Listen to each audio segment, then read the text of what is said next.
प्रणाम. तुम्ही अजून इथंच? हो, इथंच काका महाराज. आत जाण्याची परवानगी नाही तुम्हाला? नाही, अजून परवानगी नाहीये. मग त्यांची प्रकृती कशी? जखमेनं खपली धरली की नाही? विषाचा प्रभाव किती पडलाय? हो, येणार जाणार समद वैद्यराज फक्त आराम आहे एवढंच सांगतायत. असं तर त्यांचं सांगणं आपलं ऐकणं यात अंतर तर आहेच ना. वय शिवाय आपण स्वतःच्या डोळ्यांनी पाहिलं तर आपल्याला समाधान मिळतं ते वेगळंच. पण आम्ही म्हणतो, का संवाद थांबवलाय? का असं भेटणं टाळतायत? असं हे तोंड लपवणं चांगलं आहे का? आमासनी नाही वाटत राजा तोंड लपवतात म्हणून. काय म्हणायचं याला? पराभव काय होत नाहीत का? म्हणून असं नाराज व्हायचं नसतं. हमारी सोच में मतलब हमारा ऐसा विचार है, राजन नाराज नाही आहेत आणि त्यांनी संवाद सुद्धा थांबवला नाहीये. त्यांचा संवाद चालाय स्वतःशी. स्वतःशी? वय आमासनी बी तसंच वाटतंय. राम राम. राम राम.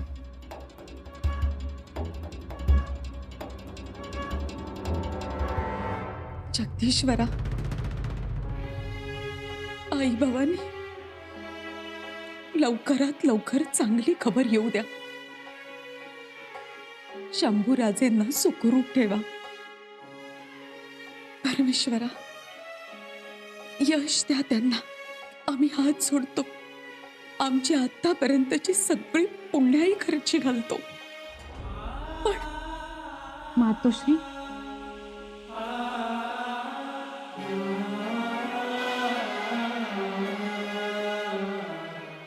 आली का खबर?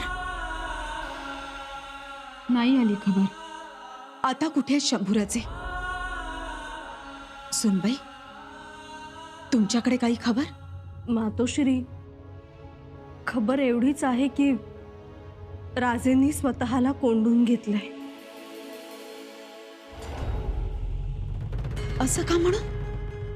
घेतलंय कोंडून. कोणासही भेटत नाहीत. अहो, पराभव कुणाचा होत नाही का? म्हणून का असं कोणी कोंडून घेतं? बघा ना हो, कोणालाही भेटू देत नाहीत. त्यांच्या तंबूचाही राबता बंद केला आता. जगदीश्वरा, आणि त्यांची जखम? जखमेवर उपचार सुरू आहेत. म्हणजे जखम आटोक्यात आली आहे तशी. हळवे आहेत शंभूराजे. शरीरावर झालेल्या जखमांची पर्वा नाही करणार ते, पण मनावर झालेल्या जखमेनं घायाळ होतील. जी मातोश्री, हा पराभव त्यांच्या जिव्हारी लागलाय. फसगत झाली. दूरवर जाऊन अडचणीत आलेत ते. इथं औरंगजेब दबा धरून बसलाय. स्वराज्यात कुठेही हात घालता येत नव्हता. कुठलाही सरदार नमत नव्हता. पण ही खबर ऐकून खुश झाला असेल तो. हो, त्याने जश्न करण्याचा हुकूमही दिला होता. आता आमचं ऐका. शंभूराजेंना तातडीनं खलिता पाठवा आणि बोलावून घ्या त्यांना. माघारी बोलवायचं? हो, खरंच बोलावून घ्या. येतील ते? ही आमची आज्ञा आहे असं समजा. सुनबाई, खलिता लिहा. आमचं नाव लिहा आणि तातडीनं पाठवून द्या. आमचं लेकरू आम्हाला आमच्या डोळ्यासमोर हवंय. त्यांना पाहिल्याशिवाय आम्हाला शांतता लाभणार नाही. पाठवा खलिता. जी मातोश्री. जी नाही, आम्ही अजून काही दिवस वाट पाहू. नाहीतर आमचा मेणा जिंजीला निघालाच असं त्यात लिहा.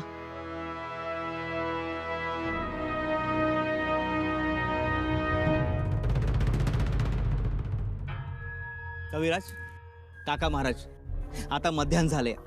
चला 2-2 वाज खाऊन घेऊ. नाही, आम्ही नंतर जेवतो. आम्ही आधी तळावर जाऊन येतो. कविराज, आत्ताच आम्ही तळावरनं जाऊन आलोय आणि तळावरची माणसं जेवली सुद्धा. आता फक्त आपण जेवून घेऊ म्हणजे. बहिर्जी नायकांकडनं काही सांगावा, काही निरोप? नाही म्हणजे एक दोन खबरं आहे पण मामुलीच आहे. नाही, औरंगजेबाचा सरदार निघालाय, त्याची काही खबर? नाही बघा, आम्हाला याबद्दल काहीच खबर नाही बघा. ही सगळी माणसं आहेत तरी कोण? आता हे राजांनाच ठाऊक.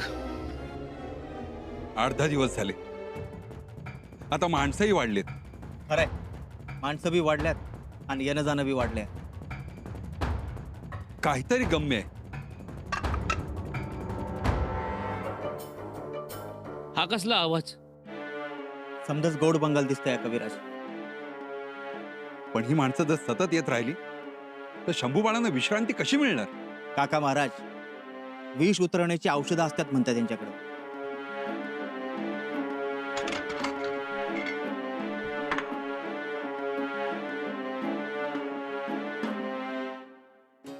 काय चाललंय आता एवढं महत्वाचं? इल्ला हुशार आहेत ही माणसं. येतात, बिनदिक्कतपणे आत जातात. नक्की काय गोड बंगाल चाललंय आत? राजन सांगतील आपल्याला. मग हे साहित्य कशासाठी घेऊन गेलेत? काका महाराज, तुम्ही जरा धीर धरा. राजन जे काही करणार ते चांगलंच करणार, विश्वास ठेवा तुम्ही.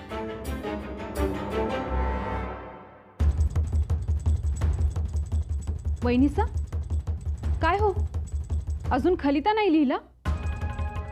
नाही. अहो, मातोश्रींनी कर्नाटकात जाणारा माणूस थांबवून ठेवला आहे. त्याला जाण्यास सांगा. त्यांच्याजवळ खलिता द्यायचा नाही का? अहो, ते दिवसाला 50 कोस धावणारे, खलिता लगेच पोहोचेल. मुळात आम्ही खलिताच लिहिणार नाही. का?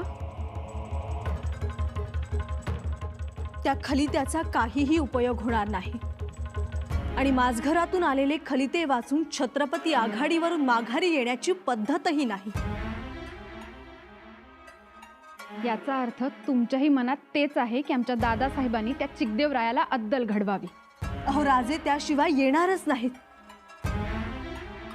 त्या चिकदेवरायाचा फडशा पाडल्याशिवाय ते रायगडाकडे बघणारही नाही आणि मग येणं तर लांबच. खरंच तुम्ही दोघे लाखात एक नवरा बायको आहात. बत्ताशीबाई, हातोश्रींनी सांगितलं, त्यांचं आपलं आईचं काळीज बोललं. त्यात राजे जखमी आहेत. त्यांना वाटलं असणार बघावंच, पण राजे तिकडे कुठल्या अवस्थेत आहेत, काय करतायत हे आपल्याला ठाऊक नाही. आणि उद्या जर आपला खलिता गेलाच तर तर तर त्यांची द्विधा मनस्थिती होणार. आघाडीवरच्या वीराला, रणांगणावर लढणाऱ्या वीराला घरातली काळजी नसावी, नाहीतर मग त्याचा त्याच्या शौर्यावर परिणाम होतो. आणि म्हणूनच आम्ही त्यांना खलिता धाडणार नाही आणि त्यांना बोलावूनही घेणार नाही. शाब्बास, शोभता मात्र आमच्या दादासाहेबांच्या राणीसाहेब. आम्ही राजेंना ओळखतो. ते असे मोकळ्या हाताने येणारच नाहीत. त्या चिकदेवरायाचे हातपाय बांधून त्याची गुरमी कावेरी नदीच्या डोहात बुडवतील आणि मगच येते. बघाच तुम्ही. राणीसाहेब, एक खबर आहे. राजांची खबर?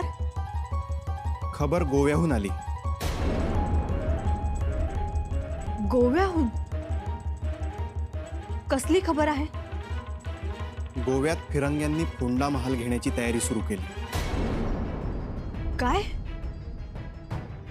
जी, राजे कर्नाटक मोहिमेत अडकलेत. सरनोबत स्वराज्याच्या पूर्व सीमेवर आहेत. आता कोणताही मातब्बर सरदार गोव्यात येणं शक्य नाही, म्हणून फोंडा महाल घेण्याची तयारी सुरू झाली. असं? आणि राणीसाहेब, फिरंग्यांना मदत करतायत ते वतनदार देसाई, कुडाळचे खेम सावंत, डिचोलीचे नारबा देसाई, पेडण्याचे केशव प्रभू आणि फोंड्याचे दुलबा नाईक. उलटले तर दादासाहेबांना कळवूयात. नको. गोव्यातील परिस्थिती आम्ही सांभाळतो. राजेंना चिकदेवरायासाठी मोकळे सोड. संभाजीची फौज आहे कुठे? राजा, संभाजीची फौज 2 मजला मागे गेली. आणि मी म्हणतो एवढी हार होणं ते अजून आपल्या मुलखाचं का? काही डाव तर नाही ना? नंदगे संभाजी पोथू, मला माहिती आहे तो. राजा तो आता काय करू शकणार नाही, कारण ते खूप जखमी अर्धमेल झालं आहे ते, अशी खबर आहे. अर्ध का मेला नीट तपास करा, कारण मेला असेल तर संधी गेली.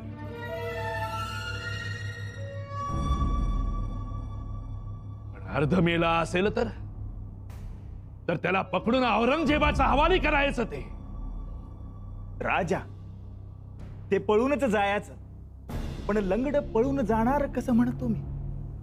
लवकरच आपला मुलूक सोडून जातील ते. बघा बघा, नजर ठेवा. परत गेले तर ठीक, नाहीतर आक्रमण होणार. पण त्यांची जखम बरी झाली पाहिजे. विसाची जखम बरी व्हायला वेळ लागणार. माफी राजा,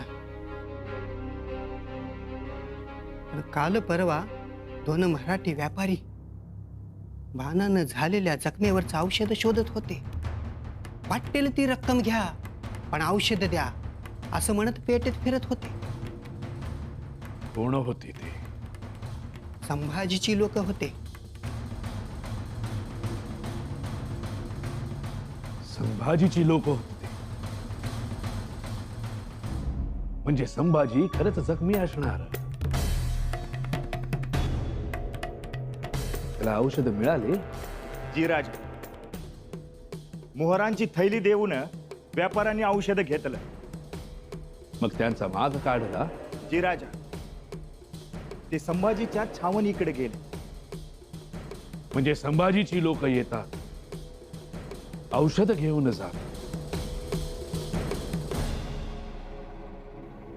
संभाजीची जखम बळावली, घायाळ आहे तो. राजा नाव इग येन माडना. हमला आता वेळ वाया घालवायचा नाही. संभाजीची हालचाल बघा, जाणकारी घ्या, हेर पाठवा. रातोरात आपलं सैन्य जवळ लपवा. बाणाने भाते भरा, धनुष्याच्या दोऱ्या आवळा, ताणून बांधा आणि निघा. हुकुमा. आणि एक करा, संभाजीला मरू देऊ नका. आपल्या पेठेतून त्याला औषध मिळाले हे चांगलेच झाले. संभाजीला जिवंत पकडून औरंगजेबाला भेट द्यायची आहे. राजा, फौज तुमच्या हुकुमाची वाट बघत आहे.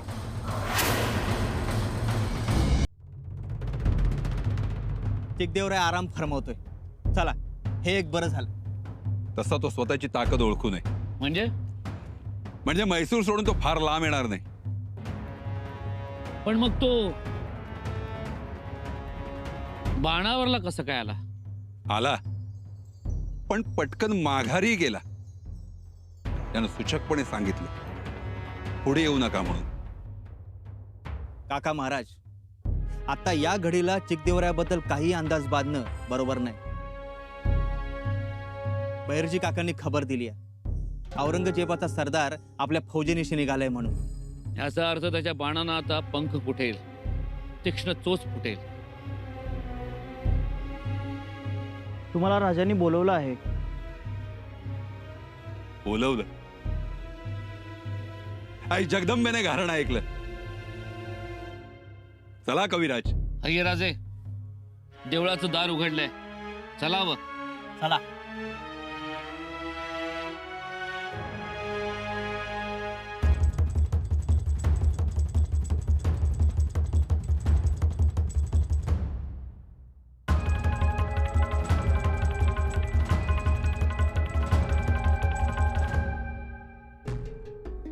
कविराज, ही समधी तयारी कशाची म्हणायची? काही सांगता येत नाही. म्हणजे राजे आपल्याला भेटले नाहीत त्या काळातच राजन चिंतन मनन करून या सर्व वस्तू बनवत होते. आणि हे काय म्हणायचं? अंगरखाय अंगार का आणि एवढा मोठा जाड कातड्याचा दिसतोय. होय, कमवलेल्या कातड्याचा आहे. या कातड्यापासून ही वस्तू बनवली आहे. दिसतोय अंगरखा, पण अंगरखा नाहीये. मग आहे तरी काय? राजानं सांगू शकते. राजांनी ही वस्तू का आणि कशा करता बनवली आहे ते. हे बाण दिसत आहेत आणि हा पोकळ बांबूचा मोगा, हे कशासाठी बनवलंय नेमकं? आणि यो धनुष्यबाण बघा, नेहमीपेक्षा जरा मोठाच आहे नाही. म्हणजे अधूनमधून इथे कारागीर, आदिवासी भिल्ल येताना जाताना दिसत होते, ते का, याचा खुलासा आता होतोय. याचा अर्थ राजन आराम करत नव्हतेच तर. अहो आराम करत नव्हतेच. अहो एवढी मोठी जखम झालेली असताना सुद्धा हे उद्योग त्यांनी केलाच बघा. काय करायचं का ह्या शंभू बाळांचं? नेमकं काय मनात आहे तेच कळत नाही. सांगतो.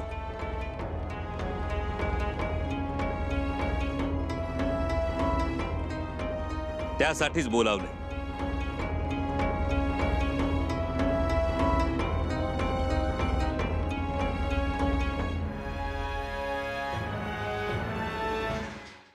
राजन, हे सगळं काय आहे? नाही, खरंच आम्हाला काही कळत नाहीये.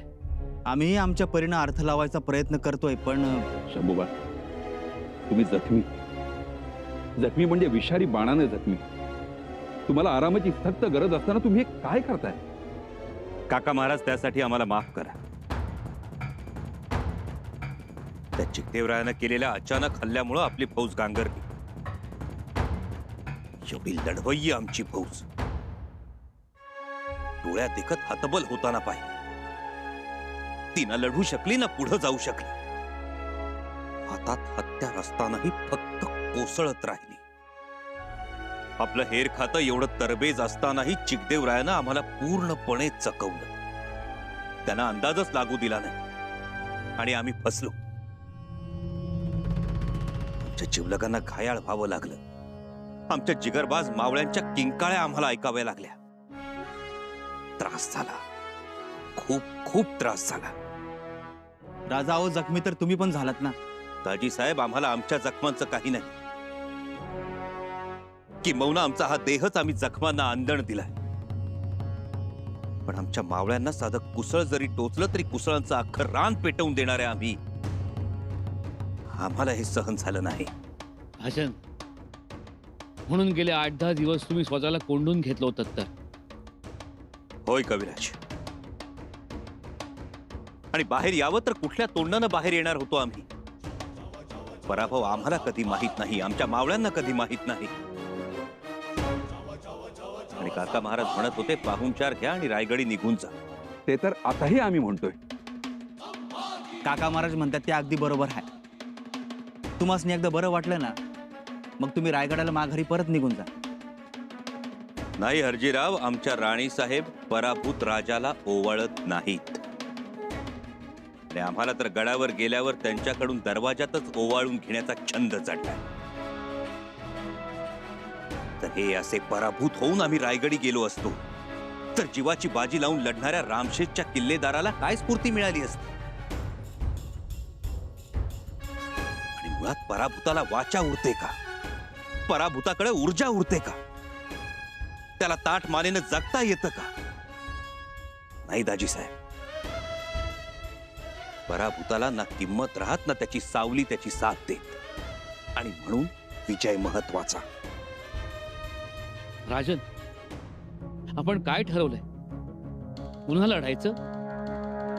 लढायचंच. आणि कविराज, ज्यावेळी लढायचं ते जिंकण्यासाठीच. जिंकण्यासाठी आणि केवळ या जिंकण्यासाठी आम्ही 8-10 दिवस स्वतःला एकांतात कोंडून घेतलं. स्वतःचीच नाडी परीक्षा केली आणि दोष शोधून काढला. राज, या त्या दोषावरच्या मात्रा आहेत. राजन, होय कविराज. आपल्यावर अणुकुचीदार बाणांचा वर्षाव होत राहिला आणि आपण फक्त ते बाण अंगावर झेलत राहिलो. त्या बाणांनी घायाळ होत राहिलो. आपल्या हातात तलवारी होत्या, पण शत्रू मात्र 500 पावलांवर होता. त्यामुळे आपले मावळे काहीच करू शकले नाहीत.